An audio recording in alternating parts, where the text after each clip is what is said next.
সংবাদে আপনাদের সবাইকে স্বাগত জানাচ্ছি। আমি ফিরোজ তুহা। শুরুতেই বিআরবি কেবলস সংবাদ শিরোনাম। শুরুতেই জানিয়ে দেব আমাদের হাতে থাকা আজকের সর্বশেষ বাংলা আপডেট সংবাদ। তত্ত্বাবধায়ক সরকার ব্যবস্থা নিয়ে 4 রিভিউ আবেদনের শুনানি 19 জানুয়ারি। এরপরে জানিয়ে দেব নির্বাচন ঘিরে 2 কৌশল প্রস্তুতি নিচ্ছে জামায়াত ইসলামী।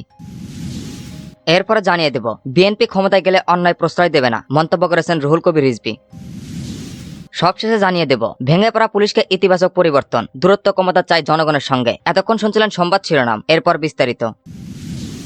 তত্ত্বাবধায়ক সরকার ব্যবস্থা নিয়ে 4 রিভিউ আবেদনের শুনানি 19 জানুয়ারি। তত্ত্বাবধায়ক সরকার ব্যবস্থা বাতিলের রায় পুনর্নির্বাচনের রিভিউ চেয়ে বিএনপি, জামায়াত ইসলামী, 5 বিশিষ্ট নাগরিক ও 1 ব্যক্তি করা 4টি আবেদন শুনানির জন্য আগামী 19 জানুয়ারি তারিখ ধার্য করে আপিল বিভাগ প্রধান বিচারপতি সৈয়দ রিফাত আহমেদের নেতৃত্বাধীন আপিল বিভাগের 6 সদস্যের পূর্ণাঙ্গ বেঞ্চ থেকে রোববার শুনানি এই তারিখ ধার্য করেন। এর আগে আপিল বিভাগের 7 বিচারপতি পূর্ণাঙ্গ বেঞ্চ 2011 সালের 10 মে সংখ্যাগরিষ্ঠ মতামতের ভিত্তিতে সংবিধানের 3 সংশোধনে তত্ত্বাবধায়ক সরকার ব্যবস্থা বাতিল ঘোষণা করার রায় দেন। হাইকোর্টের দেওয়া রায়ের বিরুদ্ধে করা আপিল মঞ্জুর করে এই রায় দেওয়া হয়। আপিল বিভাগের ওই রায় পুনর্নির্বাচনের চেয়ে গত অক্টোবরে একটি আবেদন করেন বিএনপির মহাসচিব মির্জা ফখরুল ইসলাম আলমগীর। এর আগে রায় পুনর্নির্বাচন চেয়ে আবেদন করেন সুশাসনের জন্য নাগরিকের সুজন সম্পাদক বদিউল আলম মজুমদার সহ 5 বিশিষ্ট ব্যক্তি। অন্য 4 ব্যক্তি হলেন তোফায়েল আহমেদ, এম হামাউদ্দিন খান, জোবাইরুল হক ভুইয়া ও জহরা রহমান। রায় পুনর্নির্বাচন চেয়ে গত 23 অক্টোবর আরেকটি আবেদন করেন বাংলাদেশের জামায়াত ইসলামের সেক্রেটারি জেনারেল অধ্যাপক মিয়া গোলাম পরোয়ার। এছাড়া নওগাঁর রানীগড়ের নারায়ণগঞ্জ পাড়া বাসিন্দা বীর মুক্তিযোদ্ধা মোহাম্মদ মোফাজ্জল হোসেন আপিল বিভাগের রায় পুনর্নির্বাচন চেয়ে একটি আবেদন করেন। 5ম সংশোধনী নিয়ে আপিল বিভাগের রায় পুনর্নির্বাচন চেয়ে আরেকটি আবেদন করেন তিনি। 2 সংশোধনী নিয়ে পৃথক 5টি রিভিউ আবেদন আজ আপিল বিভাগের কার্যকারিতায় 4 নম্বর ক্রমিকে ওঠে।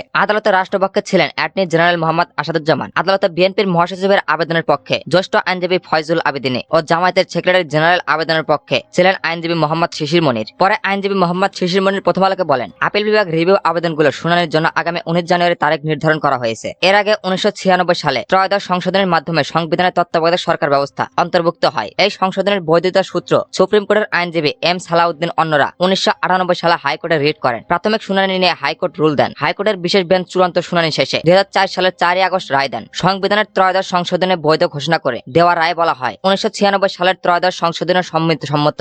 এই রায়ের বিরুদ্ধে সরাসরি আপিলের অনুমতি দেওয়া হয়। এর ধারাবাহিকতায় 2005 সালে আপিল করে রিট আবেদন পক্ষ এই আপিল মঞ্জুর করে 2011 সালের 10 মে আপিল বিভাগ রায় ঘোষণা করেন। ঘোষিত রায়ের পর তত্ত্বাবধায়ক সরকার ব্যবস্থার বিলোপ সহ বেশ কিছু বিষয়ে আনা পঞ্চদশ সংশোধনী আইন 2011 সালের 30 জুন জাতীয় সংসদে পাশ হয়। 2011 সালের 3 জুলাই এই সংক্রান্ত গেজেট প্রকাশ করা হয়।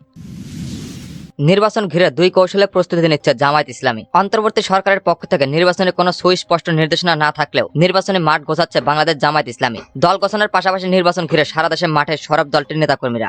দলীয় সূত্রে জানা গেছে জামায়াতের মূল লক্ষ্য আগামী জাতীয় নির্বাচন ইতিহাস সৃষ্টি করা। সেজন্য এখন থেকে মানবিক ও সামাজিক কর্মকাণ্ডের মাধ্যমে জনমত তৈরির সর্বোচ্চ চেষ্টা করছে দলটি। সম্ভাব্য প্রার্থীর নিজ নিজ এলাকায় নানা দলীয় ও সামাজিক কর্মকাণ্ড চালাচ্ছেন। দলটির দায়িত্বশীল বলেছেন, নির্বাচনের ব্যাপারে জামায়াতের 2 ধরনের প্রস্তুতি রয়েছে। প্রথমত, জামায়াত নিজেরাই 300 আসনে প্রার্থী দেবে। দ্বিতীয়ত, নির্বাচনের সময় যখন আসবে তখন যে পরিস্থিতি বিরাজ করবে সেই পরিস্থিতির আলোকে সিদ্ধান্ত নেওয়া হবে। এককভাবে নাকি জোটভাবে নির্বাচনে অংশ নেওয়া হবে তা এখনই বলার সুযোগ নেই। জামায়াতে ইসলামের একাধিক সূত্র জানিয়েছে, ত্রয়োদশ জাতীয় সংসদ নির্বাচনের জন্য ইতিমধ্যে তাদের 2 শতাধিক আসনের দলীয় সম্ভাব্য প্রার্থী চূড়ান্ত হয়ে গেছে। বাকি আসনের প্রার্থী তালিকায় বাছাইয়ের প্রক্রিয়া চলছে। তবে নির্বাচনের সময় বিরাজমান পরিস্থিতির আলোকে ইসলামী দলগুলো নিয়ে জোটবদ্ধ নির্বাচনের প্রার্থী দেওয়ার জন্য একটি প্রচেষ্টা চালাচ্ছে জামায়াত ইসলামী। জামায়াত নেতারা জানান, এককভাবে নির্বাচনের প্রস্তুতির অংশ হিসাবে সারা দেশে নানা কর্মসূচি নিয়ে মাঠে সরব রয়েছে। এসব কর্মসূচিতে অংশগ্রহণ করে যেসব নির্বাচনী আসনে ভালো করতে পারবো সেসব আসনের প্রার্থীদের নামও ঘোষণা করা হচ্ছে। নির্বাচন সামনে রেখে এই সংক্রান্ত কমিটিগুলোর নিয়মিত বৈঠক হচ্ছে। বৈঠক থেকে জেলাগুলোর দায়িত্বে থাকা নেতাদের প্রয়োজনীয় নির্দেশনা দেওয়া হচ্ছে। যেসব আসনে প্রার্থী এখনো বাছাই হয়নি সেখানে প্রার্থী বাছাই প্রক্রিয়া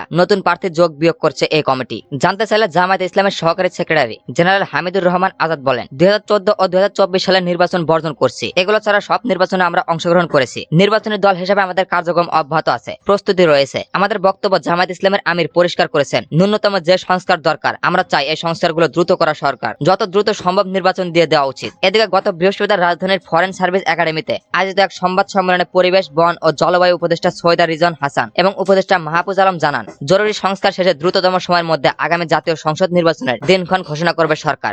তবে সেটি সব রাজনৈতিক দল ও অংশীদারের সঙ্গে আলোচনা করে ঠিক করা হবে। শেখ হাসিনা সরকারের অধীনে অনুষ্ঠিত চলতি বছরের অনুয়ায়িত দ্বাদশ সংসদ নির্বাচনের অংশ নেয়নি বিএনপি ও জামায়াত ইসলামী। এর আগে 2018 সালের জাতীয় নির্বাচনে দল দুটির অংশ নিয়েছিল। 2014 সালের নির্বাচনে বর্জন করেছিল বিএনপি ও জামায়াত। তবে গত 5 আগস্ট শেখ হাসিনা সরকারের পতনের প্রেক্ষাপটে 16 বছর পর স্বাভাবিক রাজনৈতিক কার্যক্রমে ফিরছে জামায়াত ইসলামী। বিএনপি ক্ষমতায় গেলে অন্যায় প্রশ্রয় দেবে না, মন্তব্য করেছেন রুহুল কবির রিজভী। রুহুল কবির রিজভী বাংলাদেশ জাতীয়বাদী দলের সিনিয়র যুগ্ম মহাসচিব। বাংলাদেশের রাজনীতিতে জাতীয়বাদী শক্তির অন্যতম নেতা হিসেবে তার উপস্থিত স্বরূপ। দেশের বর্তমান পরিস্থিতি ও বিএনপির প্রত্যাশা নিয়ে কথা বলেছেন কালবেলার সঙ্গে। সাক্ষাৎকারে নিয়েছেন ব্যবহৃত রূপান্তর। কালবেলায় অন্তর্বর্তী সরকারের 3.5 মাস কিভাবে মূল্যায়ন করেছে বিএনপি। পরে রুহুল কবির রিজভী জানান, অন্তর্বর্তী সরকারের দেশ পরিচালনার অভিজ্ঞতা কম, তবে ধীরে ধীরে অভিজ্ঞতা হয়ে উঠছে। আলোচনা সমালোচনার মধ্যেও তারা স্থিতিশীল অবস্থায় এসেছে। 3 মাসে একটা সরকারের মূল্যায়ন করা যায় না। সার্বিকভাবে বলা যায় বড় ধরনের কোনো নৈরাজ্য হয়নি। সরকারের অনৈতিক কিছু দেখা যায়নি, তবে তাদের প্রচেষ্টা আরো বেশি হলে খাদ্যপণ্যের মূল আরো কমানো যেত।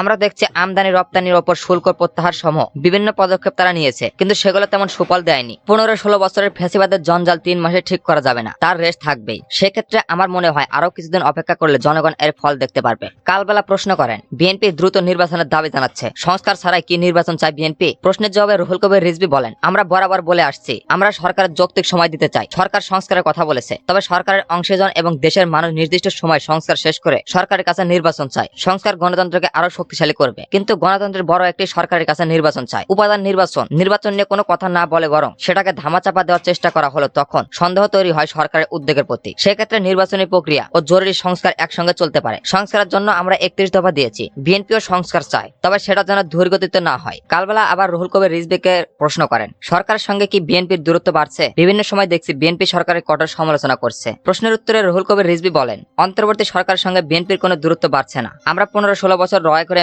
মত প্রকাশের স্বাধীনতার জন্য আলোচনা বিতর্কের মধ্য দিয়ে আমাদের রাজনৈতিক কর্মকাণ্ড চলতে থাকবে। সরকারের সমালোচনা মানতে বিরোধিতা নয়, বরং নির্বাচন বা রাষ্ট্র স্বার্থে বিতর্ক সুস্থতা। এই পরিবেশ জাতির কাছ থেকে কেড়ে নিয়েছিল শেখ হাসিনা। আমাদের আলোচনাগুলো শুনে সরকার বিভিন্ন পদক্ষেপ নিতে পেরেছে, নতুন ভাবে চিন্তা করতে পারছে। সরকার যা বলবে, যা সিদ্ধান্ত নেবে সেটাই সঠিক। সেটা কোনো গণতন্ত্র নয়। গণতান্ত্রিক রীতিতে আমরা আলাপ আলোচনা বিতর্ক অব্যাহত রাখবো, তাহলে আসল বিষয়গুলো বেরিয়ে আসবে। সমাজে ভিন্ন মতের সুযোগ না থাকলে কর্তব্যবোধ হয়ে উঠবে। যখন দেখছি সরকারের কোনো বক্তব্যে সমাজ রাষ্ট্রের স্বার্থ খুন হবে, তখন আমরা তীব্র প্রতিবাদ জানাচ্ছি।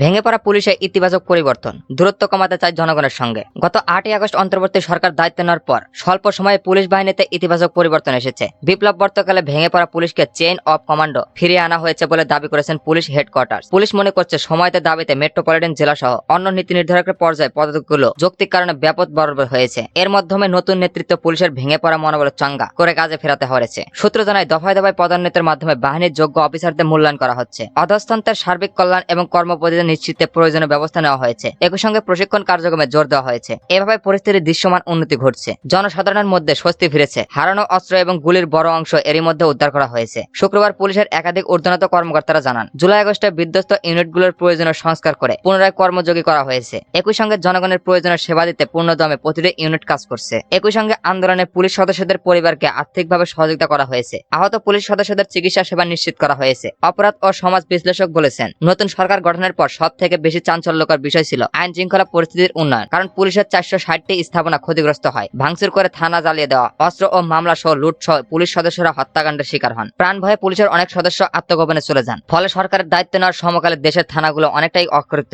ও পুলিশ বাহিনী ছিল। এতে চুরি ডাকাতির ঘটনা বেড়ে যাওয়া সহ দেশের সার্বিক আইন শৃঙ্খলা পরিস্থিতি ব্যাপক অবনতি ঘটে। এই অবস্থায় জনগণের জানমালের নিরাপত্তা বিধানে আইন শৃঙ্খলা রক্ষাকারী বাহিনীকে পুনরুজ্জীবিত করে মাঠে নামানোর ব্যাপারে সর্বোচ্চ সহযোগিতা ও প্রতিশ্রুতি দেয় সরকার। ফলে ধীরে ধীরে দেশের সার্বিক আইন শৃঙ্খলা পরিস্থিতি স্বাভাবিক হয়। পুলিশ সদস্যরা এতে সর্বোচ্চ সহযোগিতা করেন।